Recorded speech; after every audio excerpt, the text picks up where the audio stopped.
Hola, bienvenido, bienvenida a esta video lección que trata sobre las influencias, en principio de las mías, pero espero que de alguna manera ahora también formen parte de ti. Déjame decirte antes una cosa acerca de las influencias, de ser influenciado por el mundo. Hay una frase que me gusta mucho, un proverbio latino, dicho por Publio Terencio el africano, una frase que dice: soy humano y nada de lo humano me es ajeno. Lo que a mí me dice esta oración, esta sentencia, es que el creador, el storyteller, debe influenciarse por cuantas más cosas mejor, porque tus intereses te hacen interesante, y como todo esto va de que el otro se interese por mi historia, pues ya lo tienes. A pesar de esto, pues voy a hablarte de un universo de influencias que de alguna manera me han configurado o incluso me inspiran, y cuando estoy más bloqueado, pues acudo a ellas. La música, para mí la música es muy importante. Muchas veces cuando estoy escribiendo, escribo con música. Eso sí, es un tipo de música y depende del estilo del libro que esté escribiendo en ese momento. Era un Maiden Metallica, el rock duro, estás escribiendo con un estadio lleno, ¿no? Y eso a veces me eleva el espíritu para conectar con el tono con el que quiero llegar. Te pondré una pequeña lista de reproducción de cosas que me inspiran. A veces quiero estar más tranquilo, entonces puede haber más música suave, música ligera, Charly García, Fito, Bon Murit. Toda la música en español también me interesa mucho, me gusta su sinceridad. Pues si hablamos de música, hay un referente que siempre tengo ahí delante. Digo, ¿qué haría Bob Dylan? Yo suelo escucharle, solo ver una foto suya me inspira. Digo, este es un storyteller, es un trovador. Fíjate, es un cantante, es un músico, pero que ha ganado el premio Nobel de literatura. Esa esencia del storyteller, de ir cantando de pueblo en pueblo sus historias de héroes fallidos, de historias improbables, de narrativas modernas, me fascina. Hace que yo quiera unirme a su comitiva. Luego, obviamente, está todo el universo de los libros, de la literatura, y ahí no puedo dejarte de hablar de la ciencia ficción. La ciencia ficción me apasiona. Veremos a una gran autora de ciencia ficción que va a ser muy protagonista en este curso, como es Ursula K. Le Guin, autora de libros maravillosos como Los cuentos de Terramar o La mano izquierda de la oscuridad. Luego también otros de ciencia ficción top. Puede ser Asimov, del universo de robots, las leyes de la robótica, eso me vuelve loco. Fundación de Asimov, y si no lo has leído, vete a leerlo ya. Philip K. Dick también me apasiona. Si has visto Blade Runner, pues él es el escritor del libro, ¿no? Que sueñan los androides con ovejas mecánicas, como nos habla de la identidad. ¿Por qué me interesa tanto la ciencia ficción? Porque puede reflexionar de temas muy actuales.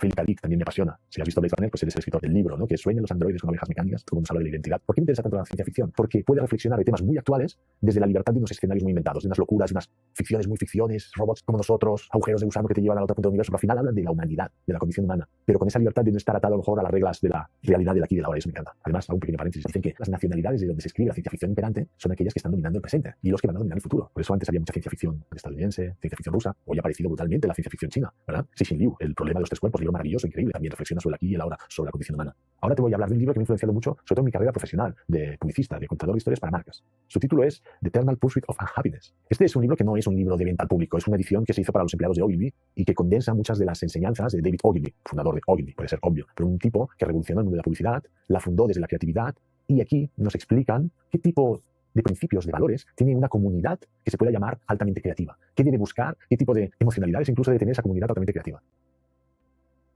Fíjate, la eterna búsqueda o persecución de la infelicidad, ¿no? Porque David Ogilvy siempre dice una frase tremenda que es: ser muy bueno no es bueno. Tú tienes que ser muy, muy, muy, muy, muy, muy bueno. Y es esa búsqueda constante de la excelencia. A mí esto me inspira mucho. Fíjate cómo habla aquí en el índice, cómo necesitas coraje, necesitas idealismo, necesitas curiosidad, ese playfulness, ese amor y esa sensación de estar jugando a pesar de que estés haciendo cosas muy serias. Es la mejor manera de crear cualquier tipo de cosa. La intuición, el espíritu libre, ese candor, que se podría traducir como calidez, candidez. Es un concepto interesante, la persistencia, ¿verdad? Este libro lo he trabajado, es lo que está anotado, ¿verdad? Sobre todo este concepto del divine discontent. Y el divine discontent, ¿cómo puede ayudarte? No es que seas un insatisfecho eterno. El divine discontent para David Ogilvy era una cura a la indulgencia. Siempre un poquito descontento porque siempre hay algo que puedes hacer mejor. Siempre puedes mejorar, siempre hay un paso más. Es un camino infinito, no se acaba. Como el coraje nos empuja también a querer conseguir más ideas. La confianza, este trust, confiar. La confianza es coraje. El idealismo, bueno, estos conceptos, como la intuición, nos puede ayudar también. La chispa, que habla de la chispa. Es un libro que a mí me impactó mucho. Son de esas lecturas que no ves que no es un libro muy largo, simplemente es un libro muy poderoso, como todos los libros bien escritos. Y David Ogilvy lo escribe muy bien, sus reflexiones son muy poderosas. Yo siempre hago la broma de que es un poco el Walt Disney de la publicidad. Inventó cosas muy poderosas. Si este libro, La eterna búsqueda de la infelicidad, no entendía como una autoflagelación, sino como un ánimo de progresar siempre, y nunca es suficiente porque siempre quiero ser más bueno y hacerlo mejor y conectar mejor, es un camino infinito. Si este libro me ha influenciado mucho en términos muy de empresa, de creatividad, de publicidad, el que ahora quiero enseñarte, me ha influenciado en toda la vida. Los relatos, obviamente, y cómo orientarme a los relatos de la vida a través de la fantasía. La gramática de la fantasía, de Gianni Rodari, pedagogo, cuentista, tiene libros maravillosos infantiles como Cuentos por teléfono, que es una pasada. Y Gianni Rodari, además, tenía la vocación total de transmitir las historias a los más pequeños y de transmitir la creación de historias a los no tan pequeños. Y en este libro, fíjate el subtítulo, Introducción al arte de contar historia. Aquí, resumido, tienes cómo se inventa una historia para niños o niños, lo dice la gramática de la fantasía. Tan poderoso es este libro, cuando descubrí, tan me impactó, que he llegado a comprar 20 o 40 o 50 ejemplares para repartirlos al departamento creativo de donde trabajaba. Al final dejé de hacerlo porque me arruinaba, porque a veces hay mucho movimiento en la agencia, pero yo he llegado a regalar este libro a lo mejor 50, 100 veces, puede ser, porque creo que es de una importancia capital. Gianni Rodari crea el concepto de la gramática de la fantasía a partir de una frase de Novalis. Novalis tiene una frase que dice: si tuviésemos la fantástica de la misma manera que tenemos la matemática o la física, habríamos aprendido el arte de inventar. A partir de esa fantástica, Gianni Rodari dice: ostras, voy a intentar crear esa gramática y descubrir el mecanismo de cómo funciona la fantasía. Es lo que hace. Él no quiere la fantasía como una sustitución de la realidad, ¿eh? Él quiere que entendamos la fantasía como una manera de acercarnos a la realidad y de intervenir en ella. Y ese libro es maravilloso. Aquí están los puntos del revés que te he explicado y ejercicios creativos, pero para cualquier creativo, de cualquier agencia, de cualquier negocio creativo del mundo, ¿verdad? Abras por donde abras el libro, que es un tesoro infinito. Aquí te dice que hay una manera de contar un cuento, de crear un cuento, es ponerlo del revés. Imagínate, la Caperucita Roja es mala y luego es bueno. También aquí te explica el término del binomio fantástico. Juntas dos palabras que nada tengan que ver y tu cabeza hace pum y de repente es una invitación a esa fantasía, ¿no? Por ejemplo, si yo qué sé, junto a la palabra cámara de grabación y hada. Una cámara que puede grabar hadas y que de repente pues descubrimos un mundo de hadas entre nosotros. Estoy improvisando. Es la magia de la fantástica, del binomio de la fantasía. Y ponemos aquí, te explica cómo construir una adivinanza o un limerick, que son esos pequeños versos sin sentido. Es extraordinario y es un libro absolutamente obligado para cualquier persona que esté interesada en los cuentos más puros y duros. Luego, claro, si tú dominas el arte de la fantasía, si tú dominas el arte de crear historias de este tipo, ¿cómo no vas a saber crear historias para marcas? Es que va a ser muy fácil. Esto es un gimnasio creativo, este hombre, madre mía. También quiero un poco presentarte dos libros que están en los extremos de mi producción literaria que de alguna manera me han enseñado muchas cosas y que también me apetece compartirlos contigo. El primero se llama Escuela de Superhéroes. Lo escribí ya en el 2006, sigue publicándose hoy en día cuando estás viendo esto. Y fue el primer texto seguido que publiqué para niños. Había publicado versos, había publicado cuentos en verso, pero este era como la primera novela, entendiendo novela, un texto seguido, unas 50, 60 páginas.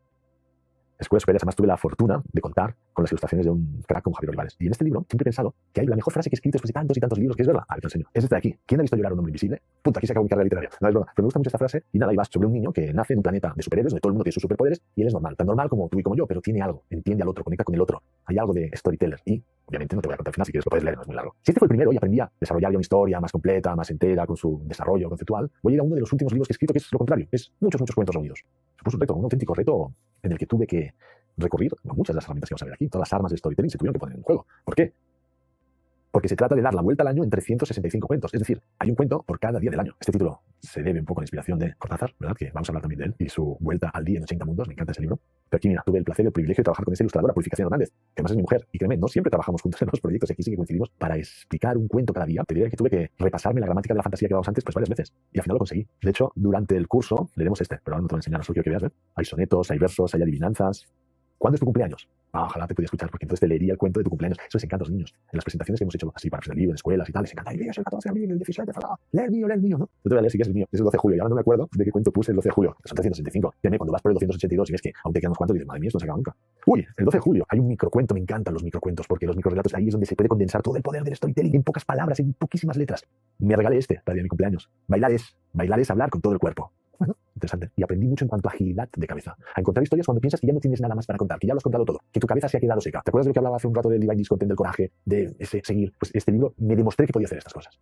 O sea que también quería compartirlo contigo. Fíjate, ahora que estoy viendo este el 27 de septiembre, recuerdo perfectamente este libro, lo escribí delante del castillo de Osaka, en Japón. Éramos un poco turistas, muchos los que queríamos visitar el castillo de Osaka, y escribí este cuento donde un castillo te cuenta que los únicos invasores a los que no ha podido vencer es a los turistas. Cada cuento tiene su historia, explica su historia y tiene su propia historia dentro. Una vuelta al año en 365 cuentos. Cualquier cosa es buena para que nos influencie, para aprender de ella. De hecho, ahora que mi hijo está con el skate, yo estoy aprendiendo muchas cosas del skate, pero no solo aprender a hacer el ollie, no, sino cuando oigo a alguien que sabe, que te dice, no, pon tu miedo delante del skate, todo el peso delante, tú tienes miedo y te vas para atrás y entonces te caes. Me encanta, el miedo delante para no caerte, que no se te quede atrás, que si no te tira. Eso es una influencia poderosa también. Soy humano y nada del humano me es ajeno. ¿Recuerdas la frase con la que hemos empezado? Pues yo te invito a eso. Y que hay muchas cosas dentro de ti de las que puedes extraer lecciones poderosísimas y las vas a extraer en forma de storytelling. Pero antes de nada, vamos a ver qué es lo que vamos a aprender durante el curso.